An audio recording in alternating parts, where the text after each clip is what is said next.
Smiling like a shark in a shrimp tank. Big fish, small pond in the shrimp tank. Welcome to the post-show wrap-up of the Shrimp Tank. I'm Brad Berger, along with my co-host Dan Whedon.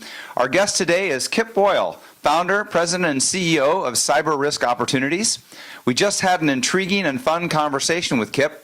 To listen to the entire podcast, visit seattle.shrimptankpodcast.com or subscribe to our podcast on iTunes. We are always interested in your feedback, so please do not forget to rate us. So, Kip, one of the things that was really interesting in our conversation is the fact that your organization has a three-stage or three-step process when they go in and evaluate a business. Could you share with our listeners a little bit about that? Absolutely.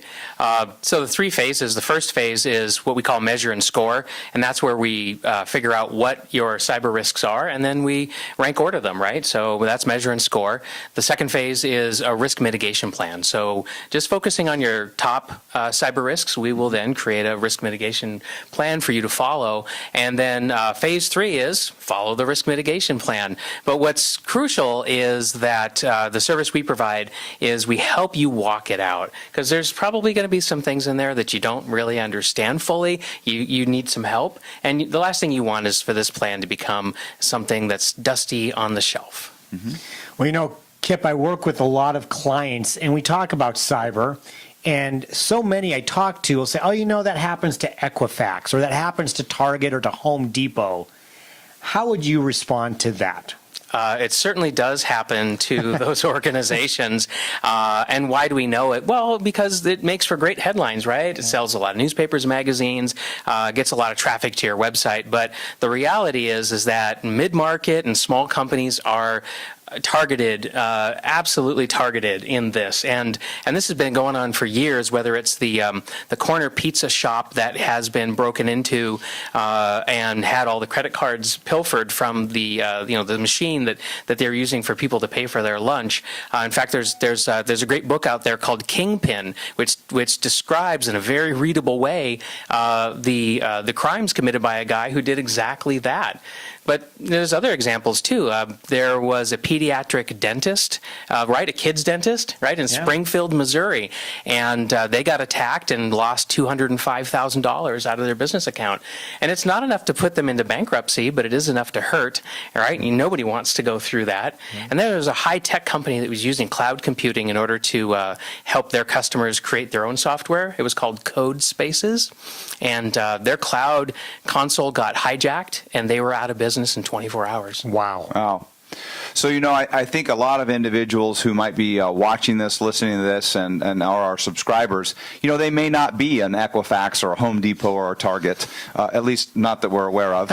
And I'm sure that they're thinking to themselves, if they're a small business, an entrepreneur, they only have a few employees, they may be thinking to themselves, wow, that just seems like a lot of work and something that I really can't afford a private consultant to come in and take a look at. What are some tips that you would tell those entrepreneurs and small business owners that they need to be paying attention to? Right, yeah. So the term that I use for this is cyber hygiene. And so it turns out that the kinds of things you want to do in your personal life, if you have a small business, you want to do very, very similar things in your business, right? So for example, you want to make sure that you're using great passwords. You have a password manager to store them in. You're turning on two-factor authentication or two-step verification. You're backing up your data in a way that if you get hit by a ransomware attack, you can avoid paying the ransom and just wipe your computer clean and then restore your data clean from a backup. So it's these kinds of cyber hygiene practices that as a business owner you have to do them, because what you want is the folks on your team to do them too. And at the end of the day, they're going to do what you do. Well, Kip, we certainly want to thank you for joining us.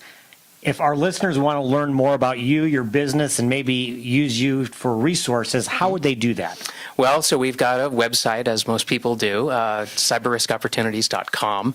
You can send me an email. That's Kip, K-I-P, at cyberriskopportunities.com.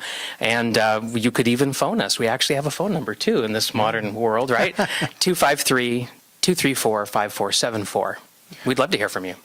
Once again, this is just a taste of what you can expect by listening to the entire podcast. Visit seattle.shrimptankpodcast.com or subscribe to our podcast on iTunes. We would love to hear from you, and please do not forget to rate us. Well, Brad, our next guest is Aaron Hendon. He is with Christine and Company. He'll be with us on February 7th, so join us back in the tank on the 7th, because for right now, the hay is in the barn.